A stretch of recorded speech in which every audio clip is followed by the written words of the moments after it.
Gåtir allar åður gangi fram, skoðast skuli, skyggnast skuli, því að óvíst að vita hvar óvinir sitja og fleti fyrir.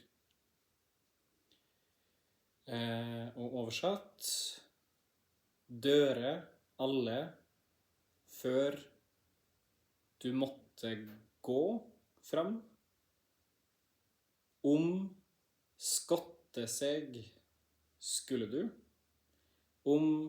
skjegge seg skulle du, fordi at uvisst det å vite hvor uvenner sitter på benken eller gulvet framfor.